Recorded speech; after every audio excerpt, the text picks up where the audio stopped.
வணக்கம் ஃப்ரெண்ட்ஸ். இன்னைக்கு நாம பார்க்க போற விஷயம் உடல் பருமானம் குறையவில்லையா, வாழைத்தண்டு ஜூஸ் ட்ரை செய்து பாருங்கள். இந்த விஷயங்களை பத்தி தெரிஞ்சு கொள்றதுக்கு முன்னாடி நம்ம சேனலுக்கு சப்ஸ்கிரைப் பண்ணுங்க. நாங்க அப்லோட் செய்யும் வீடியோவின் நோட்டிபிகேஷனுக்காக கீழே இருக்கும் பெல் ஐகானை பிரஸ் பண்ணுங்க. நீங்கள் உங்கள் டயட்டில் வாழைத்தண்டு ஜூஸ் சேர்த்து பாருங்கள். குறையாத என தோன்றும் பருமானம் கூட குறைய தொடங்கும். இதனுடன் இதனை குடிப்பதால் உண்டாகும் அநேக ஆரோக்கியமான நன்மைகளை பற்றியும் தெரிந்து கொள்ளலாம். இவை உடலில் உள்ள நச்சுத்தன்மையை வெளியேற்றும். அது மட்டும் இல்லை, கிட்னி ஸ்டோன் வராமல் தடுக்கும். வாழைத்தண்டு ஜூஸின் நன்மைகள் பலருக்கு தெரியாது. வாங்க, வாழைத்தண்டு ஜூஸ் உடல் பருமானத்தை குறைக்க எவ்வாறு உதவுகிறது என்பதை பற்றி பார்க்கலாம். வாழைத்தண்டில் குறைவான கேலோரிஸ் மற்றும் அதிக அளவில் நார்ச்சத்து நிறைந்து உள்ளது.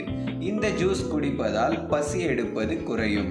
இதில் உள்ள நார்ச்சத்து வேகமாக சர்க்கரையை கரைய வைக்கும். இது மற்றும் உடம்பில் சேகரிக்கப்பட்ட கொழுப்பை குறைக்கவும் உதவும். வாழைத்தண்டு ஜூஸ் செய்வது எப்படி? இது வேறு ஜூஸ்களை போல் சுவையானது அல்ல. ஆனால் உங்கள் உடல் எடை குறைக்க வேண்டும் என்றால் இதை குடித்தால் நல்ல பயன் பெறலாம். இதை செய்வதற்கான தேவையான பொருட்கள் என்னவென்று பார்க்கலாம். 1 கப் சிறிதாக கட் செய்யப்பட்ட வாழைத்தண்டு, எலும்பிச்சை சாறு 1 ஸ்பூன், தண்ணீர் 1 கப், 1 சிட்டிகை உப்பு.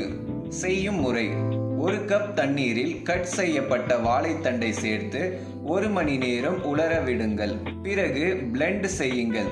இந்த ஜூஸை வடிகட்டி அதற்கு 1 சிட்டிகை உப்பு, எலும்பிச்சை சாறு கலந்து குடியுங்கள். இந்த ஜூஸை தினமும் வெறும் வயிற்றில் காலை உணவிற்கு முன் குடியுங்கள். இதனால் எடை அளவுடன் இருக்க சாத்தியமாகும். இந்த ஜூஸ் குடிப்பதால் பெரிய விளைவு என்னவென்றால் கிட்னி ஸ்டோன் உற்பத்தியாகுவது தடுக்கும். கிட்னியை ரட்சிக்கும் குணம் இந்த ஜூஸில் உள்ளது. வாழைத்தண்டு ஜூஸ் குடிப்பதால் எந்த ஒரு கெட்ட விளைவுகள் ஏற்படுவதில்லை. உங்கள் உணவு பழக்கத்தில் எந்த ஒரு மாற்றம் செய்வதற்கு முன் டயட் எக்ஸ்பர்ட்ஸின் அட்வைஸை பெறுங்கள். உங்களுக்கு இந்த வீடியோ பிடிச்சிருந்தா லைக் பண்ணுங்க, ஷேர் பண்ணுங்க, நம்ம சேனலுக்கு சப்ஸ்கிரைப் பண்ணுங்க. கண்டிப்பா நாம இதே மாதிரி அடுத்து இன்னொரு ஆரோக்கியமான விஷயங்களை பத்தி பேசலாம்.